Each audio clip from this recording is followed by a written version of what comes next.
Peace, blessing, and love, everyone. It's your girl, Zita Begum, back at again with another episode. This month makes 14 years ago that I had one of my major surgeries, which, if you had asked me back then, I would have thought that would have been my last and hoped it was, but that wasn't how the cookie crumbled. Without getting into in depth of my medical history on the net, I'm someone who's had a lot of surgeries growing up since from the age 2 onward. Kids got to enjoy their summer vacation playing outside in the sprinklers while I watched inside recovering. Okay, there were a few summers like that. That's my story, my truth.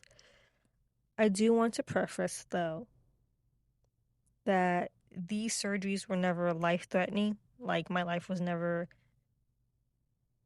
in need where it's like, oh, she got to have like surgery or she's gonna like die. No.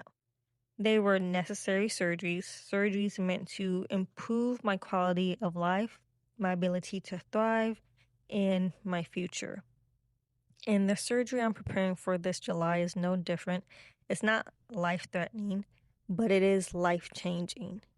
And that's what makes me bring me back to the teenage version of myself 14 years ago.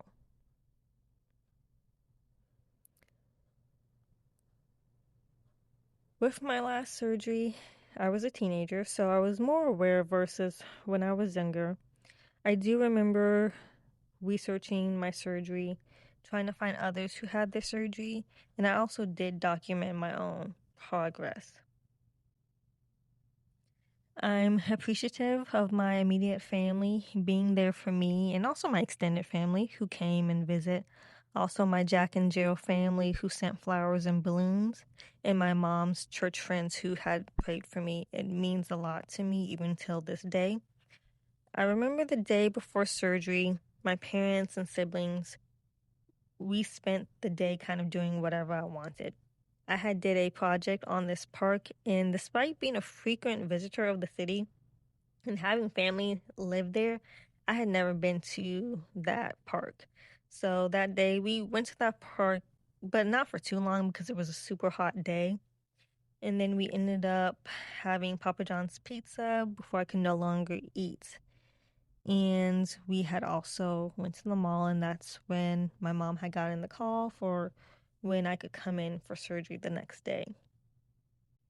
I remember we stayed in the hotel that night versus being with family. I think it was probably because my parents wanted to have that space and kind of one on one time with their children. The next day, I remember I think my siblings were lollygagging, so they got left behind at the hotel, and my dad had to stay back with them. And I mean, they joined me and my mom at the hospital later, but I remember, my mom being pressed, annoyed about that. And oh, side note, there was this one worker named Mohammed from Tanzania that I guess was like the highlight for my dad and maybe my siblings.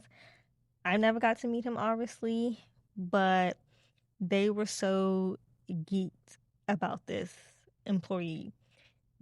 They would be like, oh, it's time to go see Brother Muhammad in the cafeteria. And even my anesthesiologist, she was Punjabi, y'all. And my dad was also geeked about that too. Back to the story. Of course, they did the pre-standard stuff before surgery. And I remember they gave me some big bleep pills to swallow. And mind you, you can't eat or drink before surgery because you can aspirate. So tell me why they gave me a little bit of tiny Gatorade to take these pills. And it felt like it went down the wrong pipe. And like I said, they were big pills. And they had the nerve to laugh when I said it felt like it went down the wrong pipe. They thought I was joking. Anyways, then it was time to roll me back into the OR. And that was a complex feeling for me because I was nervous about having surgery.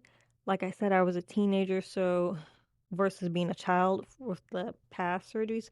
So you're more aware, more knowledgeable versus as a kid. because it's just like, oh, I'm having surgery. Hee hee hee.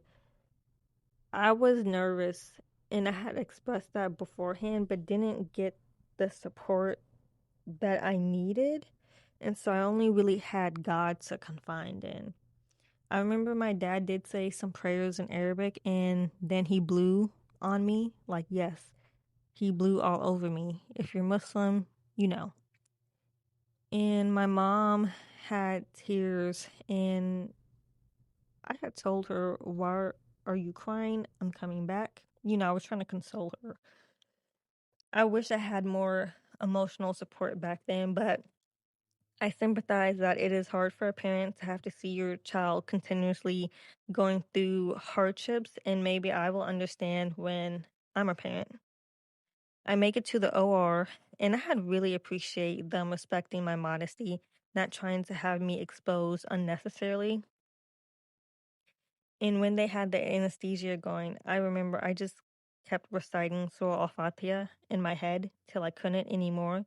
And what I mean is, like, at one part, I had gotten to the middle of the chapter, and I just couldn't really think straight. And my legs started to just feel heavy.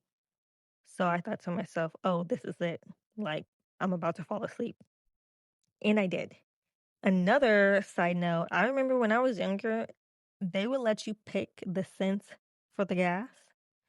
And when I was a kid, I thought to myself, I'm going to trick the surgeon and pretend to fall asleep. And when they were just about to start to work on me, I'll wake up and shock them. Oh my God. I don't know what my kid self was thinking.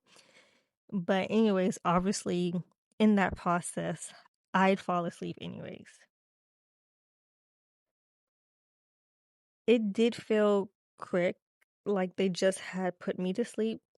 When I woke up, I really felt God was with me.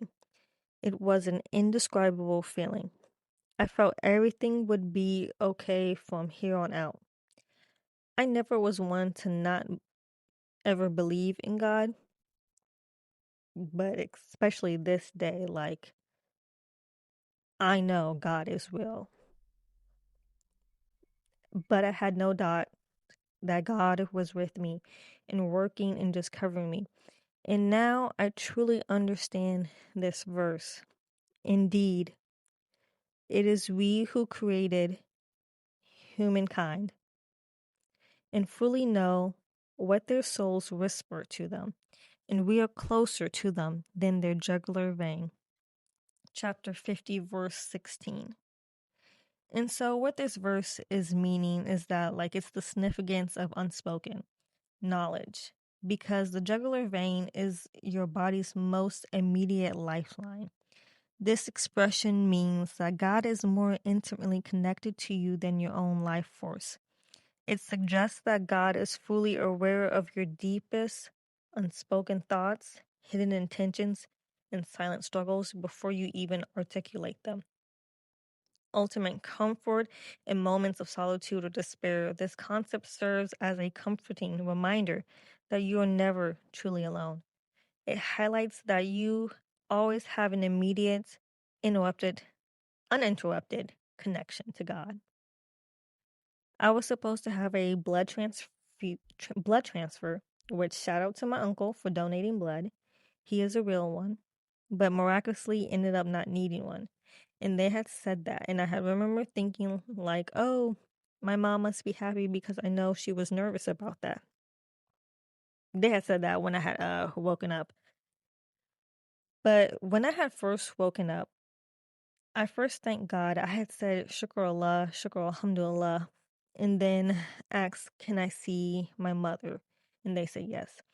I also remember them putting blankets on me because my body was so cold, and I thought to myself, OMG, like a dead person. And because I've been always so, I guess, sane or conscious after surgery, it really makes me think y'all be playing. I think y'all be exaggerating after you wake up from surgery. But maybe that's just me. But, God really never left me.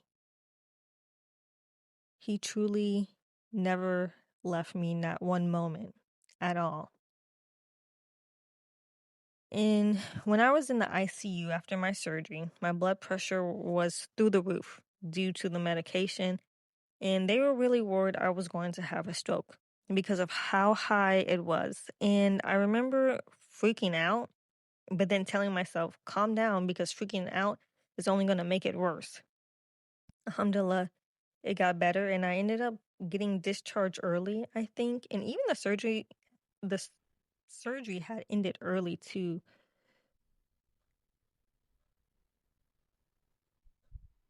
Alhamdulillah. But when they had wheeled me out when I was getting discharged, I thought to myself, God, I can't do this again. This has to be it. And the next time I'm ever in a hospital, it has to be when I have kids. Perhaps you dislike something which is good for you and like something which is bad for you. Allah knows and you do not know. Chapter 2, verse 216.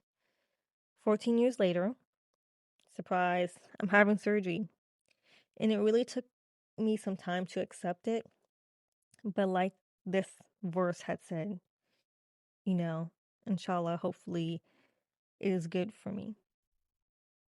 And my older sister had put something into perspective for me. That, maybe you're unhappy now, but when you get through it and you see how much better you feel and you are, you will be so happy and you will forget about having to go through all that. So inshallah, I hope that's the case. And again, this surgery will improve my quality of life. Hopefully, I will not be in any pain or just minimal pain. But I would say the difference back then, I was asking Allah to take the test away from me.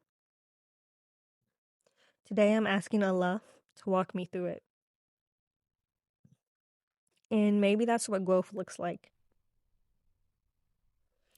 I feel so vulnerable and exposed, y'all, but I hope you really enjoyed this episode. It's your girl, Zila Begum, and the mic is on. Zila Begum, here to stay. In her softness, she paves the way.